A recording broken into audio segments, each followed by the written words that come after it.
কি গো, কি বুঝলে? কত খরচ পড়বে গো? দেখো গোপাল দাদা, এই চালের অবস্থা তো একেবারে শোচনীয় হয়ে গেছে গো। ওই টাপ্পি টাপ্পি দিয়ে কোনো কাজ হবে বলে তো মনে হয় না। তাহলে কি করতে হবে বলো? পুরো চাল ফেলে দিয়ে নতুন করে সবটা ছাইতে হবে। বাবা, এ তো অনেক খরচের ব্যাপার। সে তো খরচ একটু হবেই। কত? 150-200 টাকা তো বটেই। কি হলো গোপাল দাদা, বসে পড়লে যে বড়, শরীর খারাপ লাগছে? ওই মানে তোমার খরচের বহর শুনে মাথাটা কেমন বো করে ঘুরে গেল ভাই। তাহলে আমি চলি। কোথাও যাবে না তুমি, বলি কাল থেকেই চালটা সরাতে শুরু করে দাও। ওই কিপটে বুড়োকে ধরে খরচ খরচা আমি ঠিক আদায় করে নেব। সব চাল খুলে সারাতে গেলে না ওই সপ্তাহ খানেকের মতো সময় লাগবে কিন্তু। সপ্তাহ খানেক? হ্যাঁ গো, এই কদিন আমরা থাকবো কোথায়? সে তো আমার জানার কথা নয়। বিয়ে করে আমায় ঘরে এনেছো, আমার থাকা আর খাওয়ার দায়িত্ব তো তোমার। বোঝো এবার। ওহ, কি কুক্ষণে যে বিয়ে করতে গেছিলাম।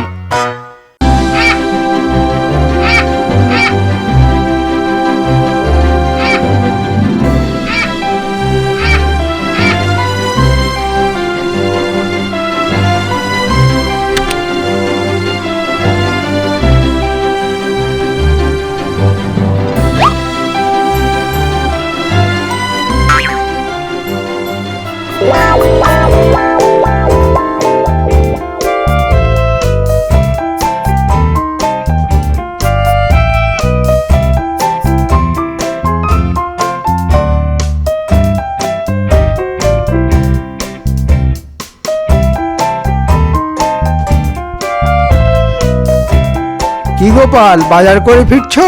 হ্যাঁ, ওই রকম আর কি। তা হাতের থলিটা তো ছোট কেন? কি করব বলুন, যেমন বেতন তেমন বাজার। বেশি বড় থলি বইতে গেলে তো আবার আপনার মতো বড় বড় কুকীর্তি করতে হয়। কি বলতে চাইছো তুমি? না মানে ওই যে মাঝে মধ্যেই আপনি যা করে থাকেন, যেন তেন প্রকারেণ মহারাজকে ঠকিয়ে ওই রাজকোষ থেকে টাকা হাতিয়ে নেওয়া। গোপাল, এরকম উল্টো পাল্টা কথা বললে না। এ বাবা, উল্টো পাল্টা আবার বললাম কখন? সত্যি কথা বলতে কি, আপনার এই গুণের কথা কে আর না জানে বলুন? দেখুন দেখুন, ওই যে লোকটা যাচ্ছে, ওকে ডেকে জিজ্ঞেস করলো না, ও আপনার গুণের কথা বলে দেবে। গোপাল, এ বাবা, খামোকা রেগে যাচ্ছেন কেন মন্ত্রী মশাই? আচ্ছা আচ্ছা, ঠিক আছে ঠিক আছে, একবার জিজ্ঞেস করেই দেখি। অর্বাচীন,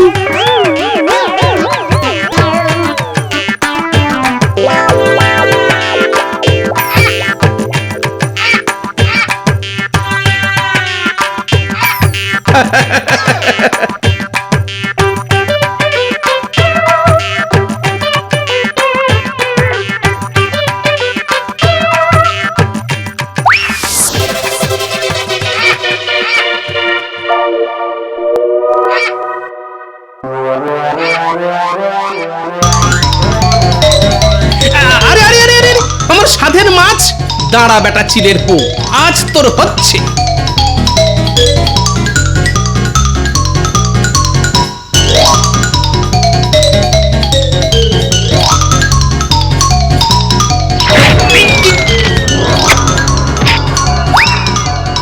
এহে, আলু পটল রাস্তায় গড়াগড়ি খেলো রে। তুলে দাও। দেখছো না, চিলের পেছনে দৌড়চ্ছি।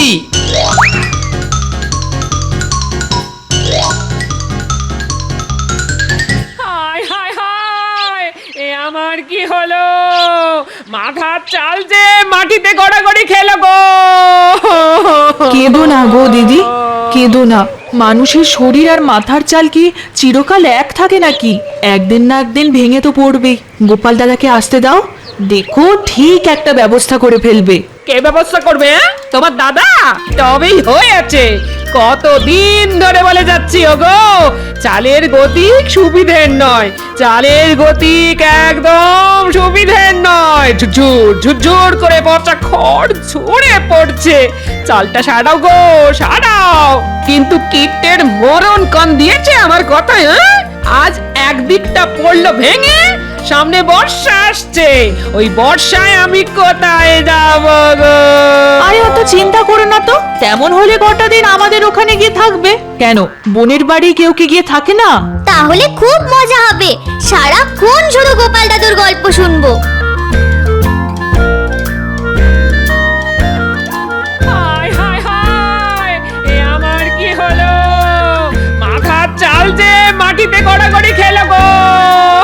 ছাড়া চিল, আজকে খুব পালিয়ে গেলি, কিন্তু ভালো করে চিনে রেখেছি তোকে।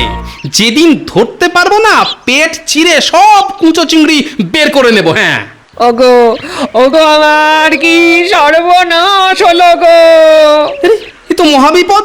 কুচো চিংড়ির থলি ছিনতাই হলো আমার, আর গলা ছেড়ে কাঁদতে বসলেন উনি।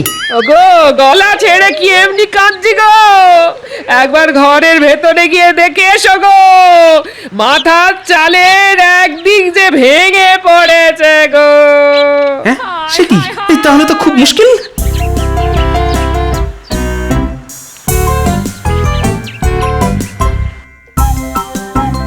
ওফ, কার মুখ দেখেছে আজকে উঠেছিলাম কে জানে। হাত থেকে কুচো চিংড়ির থলি গেল, ঘরের চাল গেল। ও কি ক্ষতি, কি ক্ষতি, ক্ষতির ওপর ক্ষতি, ক্ষতির ওপর ক্ষতি। কত টাকা আবার গচ্চা যাবে। বাংলায় একটা কথা আছে না, কয়লাকে যতই ধোয়া হোক না কেন ময়লা কিছুতেই যায় না। এ কথা কেন বলছেন মহারাজ? আরে বলছি কি আর সাধে, বলছি গোপালের ব্যবহারে।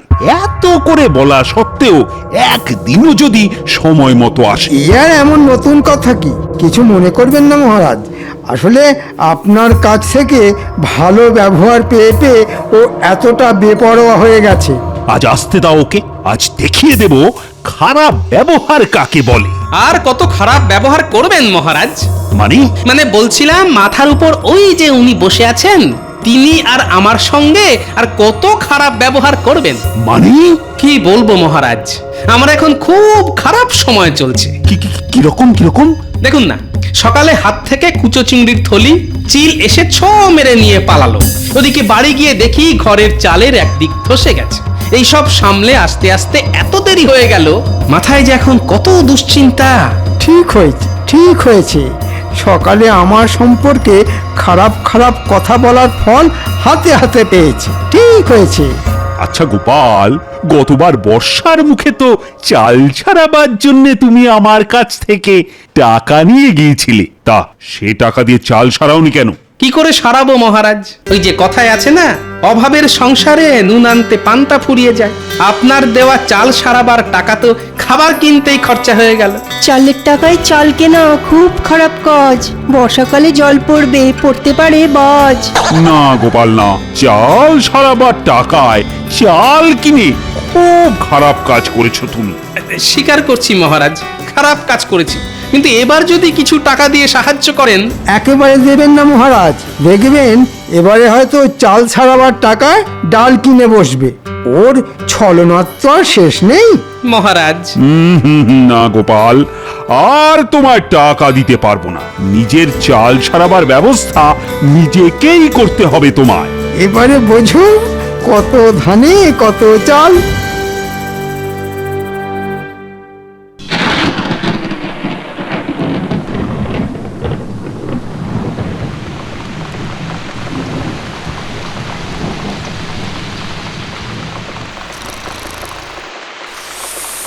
এ বাবা, আকাশের জল যে গায়ে পড়ছে। হ্যাঁ, হায় হায় হায়, এ আমি কার হাতে পড়লাম গো? ঘরের ভাঙা চালটাও মেরামত ওই শুরু হয়ে গেল মাঝরাত্রিরে কীর্তন। কীর্তন না গিয়ে রাগ প্রধান গাইবে। বলি সারা রাত ঘরের মধ্যে বসে বৃষ্টিতে ভিজে যাবে। আরে জল পড়ছে তো এদিক দিয়ে, তা ওদিকে সরে গিয়ে শুলেই তো হয়। আমি কোন দিকে নড়বো না। হ্যাঁ, কালকের মধ্যে ঘরে চাল সারিয়ে না দিলে আমি কিন্তু ভিজে ভিজেই মরে যাব, এই বলে দিলাম। হ্যাঁ, ঠিক আছে ঠিক আছে, কালই ঘরামিকে ডেকে আনবো। এখন একটু সরে গিয়ে শো তো দেখি। কি গো, কি বুঝলে? কত খরচ পড়বে গো? দেখো গোপাল দাদা, এই চালের অবস্থা তো একেবারে শোচনীয় হয়ে গেছে গো। ওই টাপ্পি টাপ্পি দিয়ে কোনো কাজ হবে বলে তো মনে হয় না। তাহলে কি করতে হবে বলো? পুরো চাল ফেলে দিয়ে নতুন করে সবটা ছাইতে হবে। বাবা, এ তো অনেক খরচের ব্যাপার। সে তো খরচ একটু হবেই। কত? 150-200 টাকা তো বটেই। কি হলো গোপাল দাদা, বসে পড়লে যে বড় শরীর খারাপ লাগছে? ওই ইয়ে মানে তোমার খরচের বহর শুনে মাথাটা কেমন বোঁ করে ঘুরে গেল ভাই। তাহলে আমি চলি। কোথাও যাবে না তুমি, বলি কাল থেকেই চালটা সরাতে শুরু করে দাও। ওই কিপটে বুড়োকে ধরে খরচ খরচা আমি ঠিক আদায় করে নেব। সব চাল খুলে সারাতে গেলে না ওই সপ্তাহ খানেকের মতো সময় লাগবে কিন্তু। সপ্তাহ খানেক? গো, এই কদিন আমরা থাকবো কোথায়? সে তো আমার জানার কথা নয়। বিয়ে করে আমায় ঘরে এনেছো, আমার থাকা আর খাওয়ার দায়িত্ব তো তোমার। বোঝো এবার। ওহ, কি কুক্ষণে যে বিয়ে করতে গেছিলাম।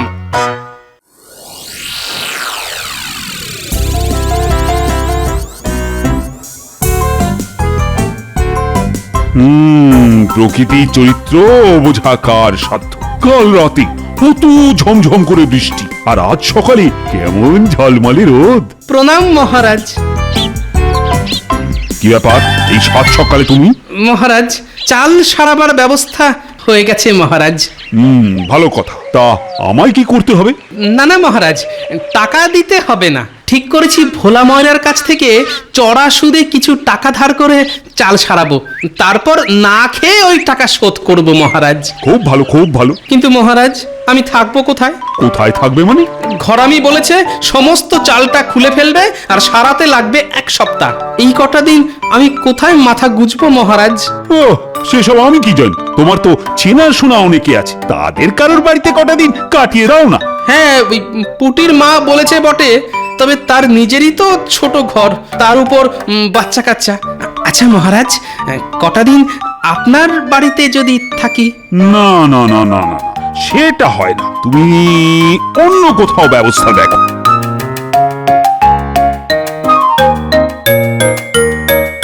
কি ব্যাপার মন্ত্রী? মহারাজ, আমাকে কটা দিন ছুটি দিতে হবে।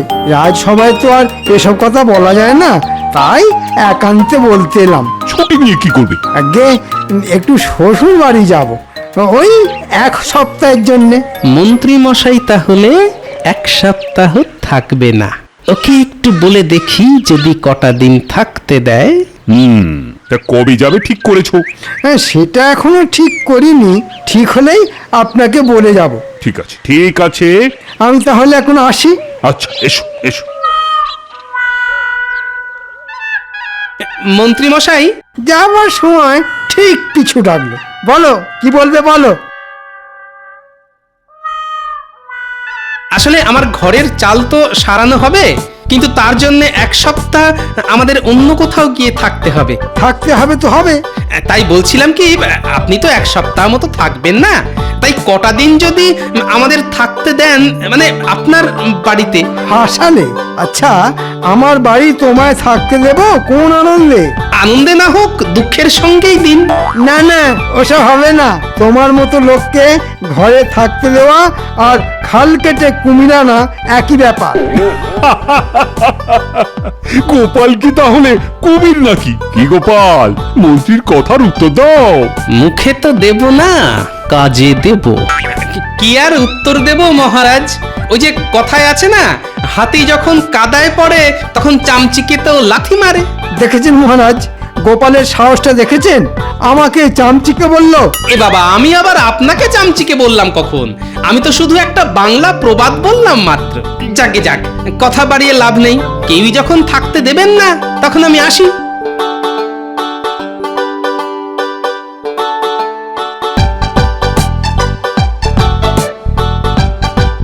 তাহলে বুঝতে পারলি তো কি করতে হবে?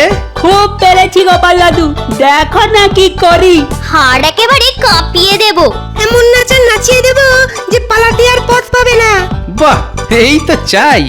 তাহলে রাতের বেলা আবার দেখা হবে। পুটি, তোদের ওটাকে তাহলে কোলে করে নিয়ে আসিস। তুমি কিচ্ছু চিন্তা করো না গোপাল দাদু, আমরা তাহলে এখন আসি। হ্যাঁ, আয় আয়।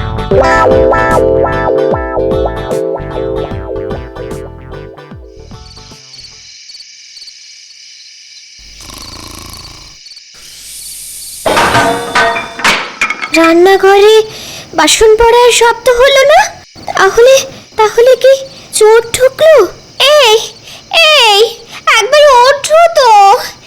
এই সবে চোখটা লেগেছিল, দিলে ঘুমের 12টা বাজিয়ে। কেন, কি হলো কি? উঠবে কেন? রান্নাঘর থেকে ঝন করে বাসন পড়ার শব্দ হলো, মনে হচ্ছে চোর ঢুকেছে। সে কি ঠিক শুনেছো তো? ঠিক শুনেছি মানে? ওই শব্দেই তো ঘুম ভেঙে গেল। দাঁড়াও দাঁড়াও, দেখছি।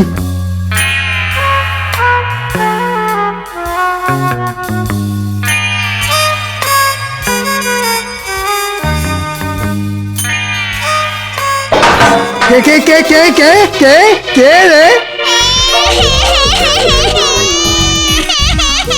বাবা, এটা আবার কে রে? এ তো চোর নয়। ওরে বাবা,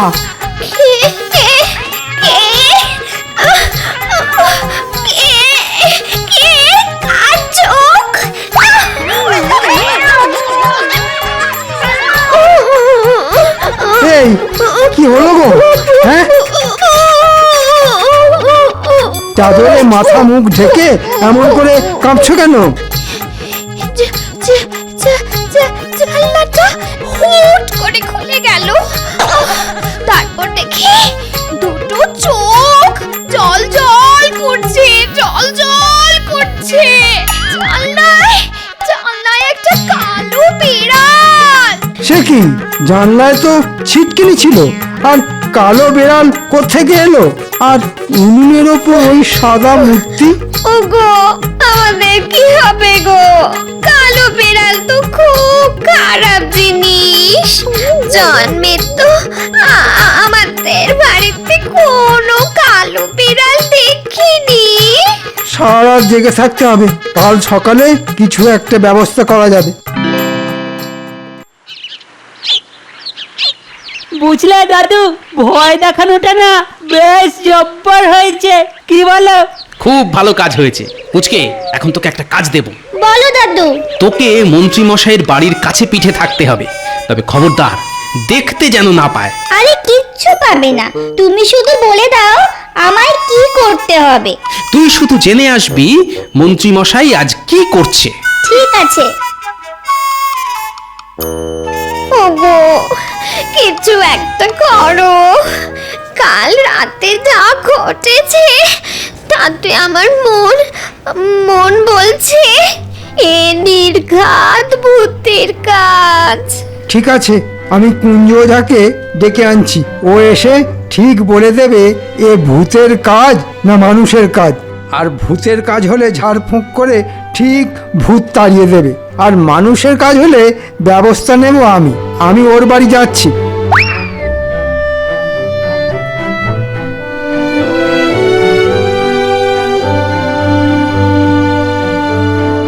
কিরে, কোনো খবর আছে? আছে মানে? জব্বর খবর। ভূত তাড়ানোর জন্য মন্ত্রী মশাই কুঞ্জ ওঝাকে ডাকতে গেছে। ঠিক আছে।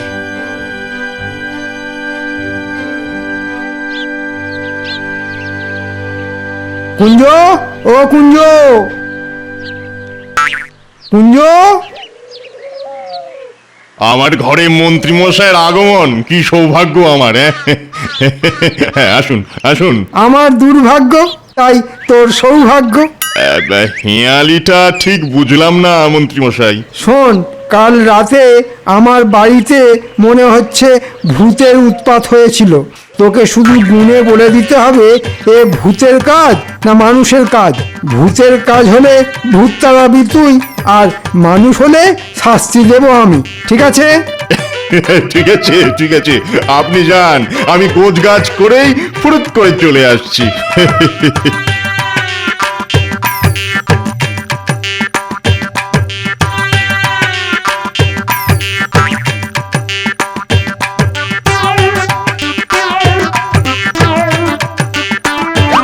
কুঞ্জরে,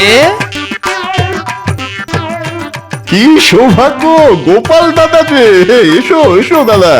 শোন কুঞ্জ, তুমি কিচ্ছু চিন্তা করো না গোপাল দাদা। পাজি মন্ত্রীটাকে এমন ভয় দেখাবো যে চিরদিনের জন্য না হোক কিছুদিনের জন্য বাড়ি ছেড়ে একবারে লেজ তুলে পগার পার হয়ে যাবে।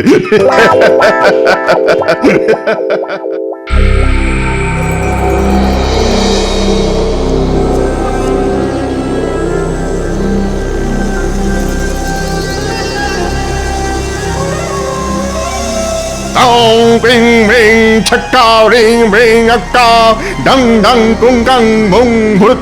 কি বুঝলি কুঞ্জ, রাতে কি ভূত সত্যি সত্যি এসেছিল? কথা নয়, কথা নয়, গণনা করতে দিন, গণনা করতে দিন।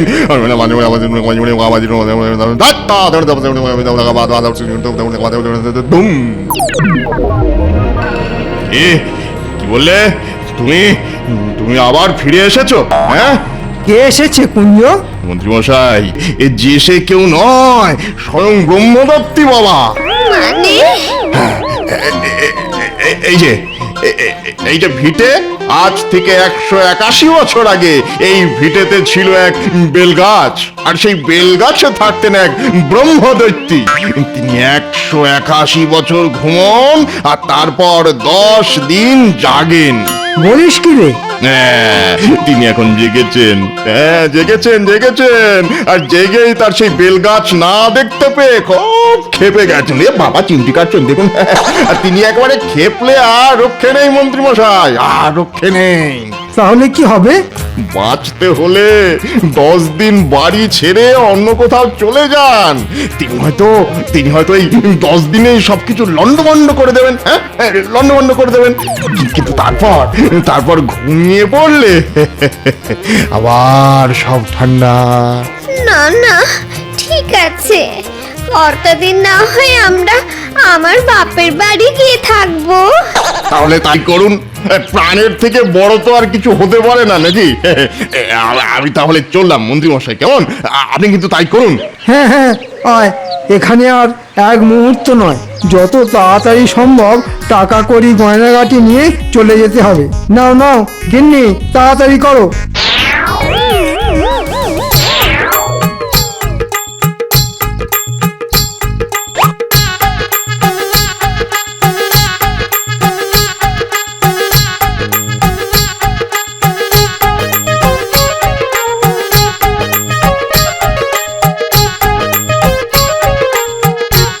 কি ব্যাপার মন্ত্রী মশাই, অন্তদন্ত হয়ে কোথায় চলেছেন? জমের বাড়ি থেকে বাঁচতে শ্বশুর বাড়ি যাচ্ছি। আর আপনার বাড়ি? ওটা এখন ভূতের বাড়ি। আরে দাঁড়িয়ে পড়লে কেন? চলো চলো। মন্ত্রী মশাই, কি হলো কি? বলছিলাম কি, আমার বাড়ির চাল তো সারানো হবে, তাই কটা দিন যদি আপনার বাড়িতে থাকার অনুমতি দেন। তাহলে থাকো গিয়ে। তবে তবে ভূতে এসে ঘাড় মটকে দিলে আমাকে আবার দোষ দিও না কিন্তু।